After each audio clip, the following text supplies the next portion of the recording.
complete the table using the following hints. So நம்ம hints போடுறதுக்கு முன்னாடி நம்ம நம்பர் லைன் போட்டுட்டோம்னா நமக்கு கொஞ்சம் ஈஸியா இருக்கும். சரியா?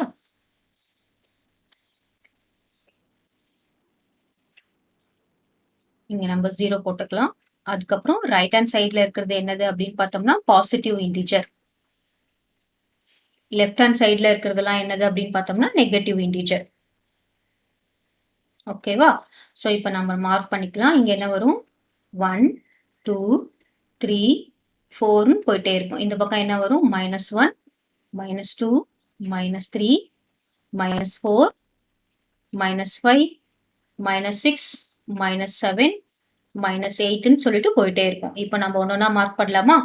C1 the first non-negative integer. பாருங்க இங்க -8 -7லாம் என்னது நெகட்டிவ் இன்டிஜர். இப்போ இதுல 0 தான் என்னது first non-negative integer. அப்போ what is the answer? 0 is the non-negative integer. C1க்கு 0 answer.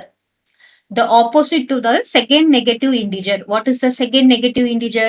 Second negative integer வந்து -2. சரியா? இதுக்கு ஆப்போசிட் என்ன அப்படின்னு பார்த்தோம்னா +2. The second negative integer is -2. இதோட ஆப்போசிட் என்ன அப்படின்னு பார்த்தோம்னா +2. அப்போனா C3 என்ன போடணும்? இங்க +2 போடணும். 2 போடலாம் இல்லைன்னா +2 போடலாம் இல்லை வெறுனே 2வும் போடலாம். The additive identity in whole number. What is an additive identity? Additive identityனா என்னது? நம்ம ஏதாவது ஒரு நம்பர் கூட ஆட் பண்ணினோம்னா அதே நம்பர் தான் வரும். ஃபார் எக்ஸாம்பிள் இப்போ 5 கூட 0 ஆட் பண்ணணும் அப்படின்னா 0 கூட 5 ஆட் பண்ணாலும் நமக்கு என்ன வரும்? 5ன்ற நம்பர் தான் வரும். So 0 is the additive identity. நமக்கு ஆட் பண்ணா இந்த நம்பரை ஆட் பண்ணா நமக்கு வரக்கூடிய ஆன்சர் வந்து என்னவா இருக்கணும்? சேமா தான் இருக்கணும். அப்போ the additive identity in whole number is 0. C5க்கு என்னது? 0. அப்புறமா the successor of integer C2. What is successor? The next number is successor. சரியா? நெக்ஸ்ட் நம்பர்னா என்னது? ரைட் ஹேண்ட் சைட்ல இருக்கிறது. நம்ம ரைட் ஹேண்ட் சைட்ல மூவ் பண்றது successor. What is predecessor?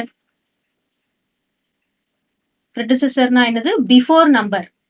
Before number தான் predecessor. அப்படின்னா நம்ம எப்படி பண்ணணும்? லெஃப்ட் சைட்ல மூவ் பண்ணணும். சரியா? இப்போ நம்ம பார்க்கலாம். இப்போ the successor of integer C2. C2 என்னது அப்படின்னு பார்த்தோம்னா -5. அப்போ இதுதான் வந்து C2. This is C2.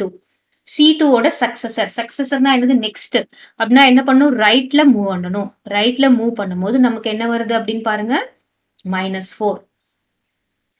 So what is my C6? C6 is the successor of integer C2. அதோட ஆன்சர் என்னது? -4. இப்போ C6 என்ன வரும்? -4 வரும். கிளியரா? Next the predecessor of integer C7. C7ன்றது என்னது? C7 is -7. This is what? C7. சரியா? இதோட predecessorனா என்னது? இதுக்கு முன்னாடி இருக்க நம்பர், பிஃபோர் நம்பர். அப்படின்னா என்ன நம்பர்? இந்த நம்பர். இதோட முன்னாடி இருக்க நம்பர் -8. அப்போ நமக்கு predecessor of -7 என்ன வரும்? -8. This is -8. நமக்கு C8 வந்து என்னது? -8. ஓகேவா? Next, the opposite of integer C5. C5ன்றது என்னது பாருங்க? C5 is 0. 0க்கு ஆப்போசிட் என்னது? 0 தான்.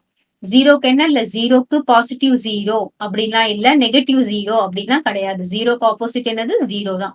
இப்போ இங்க என்ன வரும்? C9 is 0. கிளியர்? இப்போ நம்ம ஒன்னொன்னா நம்ம பார்க்கலாம். What is C1? C1, this is C1. இது C1.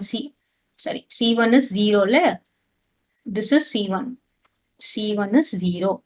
What is C2? C2 is -5. இங்க மார்க் பண்ணிருக்கோம். Next C3. C3 is 2. So this is C3. Next C4. C4 அவங்களே கொடுத்துட்டாங்க 6. So this is 5. This is 6. அப்போ இது வந்து என்னது? C4. Next C5 என்னது? Again 0.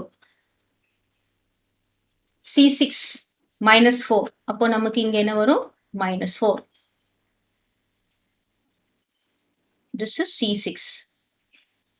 Next C7. C7ன்றது -7 மார்க் பண்ணிருக்கோம். C8. C8ன்றது என்னது? -8. This one is C8. Next C9. C9ன்றது என்னது? Again 0. C9 is 0. So 3 0 வந்திருக்கு. நம்ம இங்க 3 பாயிண்ட் மார்க் பண்ணிருக்கோம். கிளியரா?